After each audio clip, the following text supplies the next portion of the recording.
Assalamualaikum warahmatullahi wabarakatuh. Hamdan syukran lillah amma ba'd. Saudaraku, sahabat-sahabat Umar 27 dimanapun Anda berada, berikut ini ada sebuah video yang sangat menarik dan menggelikan ya. Yakni dari YouTube channel Al Mu'alim Center ya, yang membahas tentang jawaban Bahar Smith yang ketika itu ditanya oleh salah satu jamaahnya, bagaimana pendapat Bahar Smith ini tentang mengenai viralnya video Gus Ikdam beberapa hari ini ya. Oke, kita langsung simak dulu videonya. Kriteria Kiai Alim menurut Bahar bin Smith. Jangan tertawa lo ya, karena kriteria Kiai Alim menurut Bahar bin Smith ini ya menurut Bahar bin Smith sendiri. Karena kami sendiri Al-Fakir Taum Alim menonton video, ya di dalam video itu ada live-nya Bahar bin Smith. Jadi Bahar bin Smith live. Kemudian ketika Habib Bahar bin Smith ditanya oleh salah satu jamaahnya tentang Gus Ikdam. Nah, ini yang sedang viral nih, Gus Ikdam.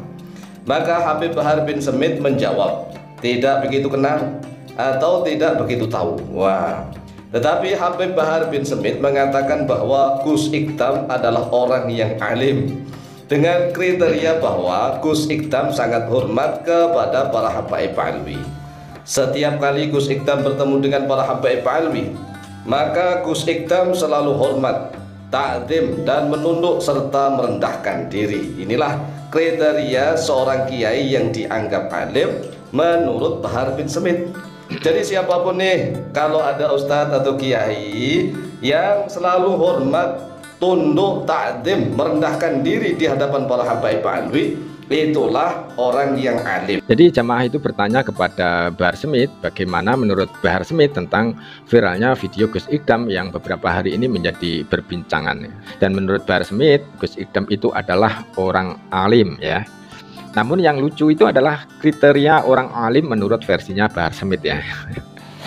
Menurut Bahar Smith, kriteria orang alim itu adalah orang yang hormat kepada para habib ba'alawi, orang yang tunduk ya, selalu hormat, lalu takzim kepada para habaib ya. Jadi kriteria orang alim menurut Bahar Smith itu adalah orang yang selalu hormat kepada para habaib, selalu takzim kepada para habaib, dan selalu menunduk ya jika di hadapan habaib. Ini menurut Bahar Smith ya. Orang yang sangat tawadhu, orang yang sangat beradab, orang yang sopan santun, yang alim, allamah, bahkan faqih begitu, atau bisa disebut al-arif billah. Ini adalah kriteria orang alim menurut Bahar bin Smith. Tetapi sekali lagi loh ya, jangan tertawa, jangan ditertawakan, karena itu kan menurut pandangan Habib Bahar bin Smith, ya sesuka-suka gue lah. Jadi kriterianya orang alim itu tidak menguasai misalnya tafsir Al-Quran, mulai menguasai dari tafsir yang paling kecil yaitu tafsir Jalalain misalnya, kemudian naik menjadi tafsir Ibnu Katsir, kemudian naik menjadi tafsir Al-Qurtubi misalnya, kemudian naik menjadi tafsir Al-Kabir Mafatihul Ghaib misalnya, tafsir Ar-Razi itu, atau naik lagi menjadi tafsirnya Imam Ibnu Jarir At-Tabari misalnya, kemudian menguasai Al-Kutubus Sittah, hadis-hadis induk yang 6, mulai Sahih Bukhari, Sahih Muslim, Sunan Abi Dawud, Sunan Tirmidzi, Sunan An-Nasai, Sunan Ibnu Majah, dan juga menguasai As-Sunan Al-Kubra miliknya Imam Al-Baihaqi, menguasai Muwatta'nya Imam Al-Malik, Imam Malik bin Anas, menguasai Musnad Imam Ahmad bin Hanbal, menguasai Al-Musannaf Abdul Razzaq misalnya, Musannafnya Abdul Razzaq, Musannaf Ibnu Abi Syaibah, kemudian Al-Mustadraknya Imam Al-Hakim, kemudian Al-Mu'jam mulai dari As-Saghir, Al-Awsat, Al-Kabir miliknya Imam At-Tabarani, kemudian kitab-kitab yang lain lah, atau menguasai kitab-kitab fikih 4 madhab misalnya. Tidak begitu. Jadi kalau orang alim menurut Bahar bin Smith ya cukup hormat, ta'zim, tunduk ya serta merendahkan diri di hadapan para habaib alwi. Itulah orang yang alim, yang allamah, yang faqih. Ini sungguh luar biasa. Memang enak ya menjadi para pecinta para habaib alwi itu. Nggak usah repot-repot, nggak usah harus menghafalkan ini itu, nggak harus mentarjih, tidak harus murojaah ilmu dan seterusnya. Terus pokoknya asalkan mahabbah, cinta, hormat, takdim kepada para habaib alwi, itulah orang-orang yang alim allamah. Itu sungguh luar biasa. Inilah ajaran yang paling cocok untuk orang Islam Indonesia. Jadi orang Islam Indonesia itu nggak usah dikasih pusing-pusing harus mempelajari ilmu tajwid misalnya. Sulit, ada hukum-hukum idhar, ada ikhfa, ada iklab, ada idgham dan macam-macam.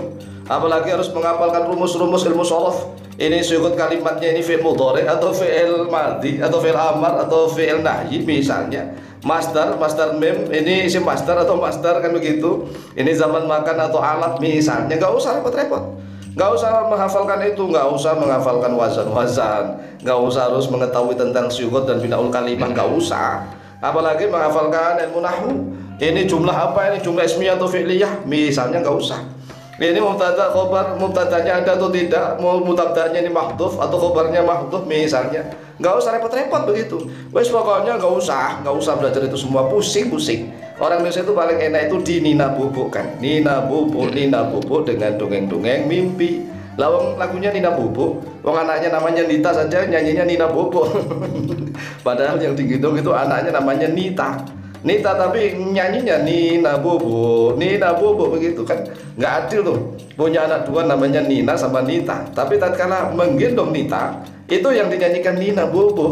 Sedangkan Nitanya ini kan protes. Nah inilah ajaran yang paling cocok untuk orang Islam Indonesia, itu adalah ajaran Nina Bobo yang di dalam mimpi. Jadi sekali lagi, menurut Bahar Smith, kalau ingin menjadi orang alim ya, dalam tanda kutip seperti Gus Ikdam ya, yang dimaksud Bahar Smith ya, ini nggak usah repot-repot ngaji, nggak usah belajar kitab-kitab seperti di pondok pesantren, itu nggak perlu ya. Yang penting tunduk dan patuh ya, selalu merendah di hadapan habaib, sudah jadi orang alim. Oleh sebab itulah sekali lagi, wahai saudaraku kaum muslimin wal muslimat di seluruh Nusantara dan dimanapun berada, mari kita bangkit bareng-bareng. Agama Islam itu agama yang rahmatan lil alamin, yang memang harus ada dalil.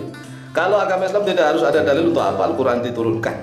Nah masalahnya kalau seandainya Nabi Muhammad SAW tidak diberikan mukjizat oleh Allah berupa Al-Quranul Karim, lalu apa yang mau disampaikan? Coba kita renungkan. Jadi mau tidak mau umat Islam itu tetap harus belajar Al-Quranul Karim, mau tidak mau. Karena kalau seandainya misalnya nih ada seorang Nabi dan Rasul sebagai Nabi dan Rasul akhir zaman, tetapi tidak dikasih mukjizat berupa wahyu Al-Quran, yang tidak ada satu makhluk pun yang bisa menyusunnya, ya nggak ada satu makhluk pun yang bisa menyusun Al-Quran itu, walaupun itu satu surat, bahkan satu ayat yang persis saja nggak bisa meniru Al-Quranul Karim. Oleh sebab itulah umat Islamnya itu harus mulai sadar, waras. Oh iya, Al-Quran ini kan selalu kami akuin. Kami mengaku bahwa pedoman hidup kami adalah Al-Quran. Nah namanya pedoman hidup tapi nggak pernah dibaca, apalagi dipelajari, apalagi dipahami tentang maknanya, ini kan aneh. Namanya pedoman hidup, apanya yang dipedomi?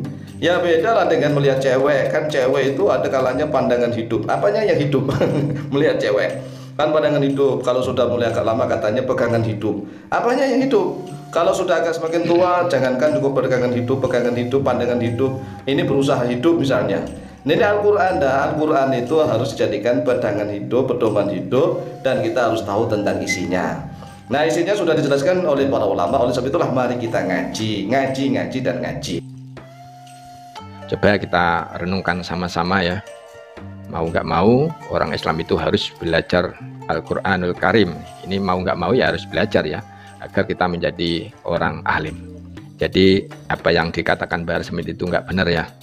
Cukup hormat untuk patuh kepada habaib, sudah tergolong orang alim, itu tidak benar. Semoga video ini ada manfaatnya. Akhirul kalam, wassalamualaikum warahmatullahi wabarakatuh.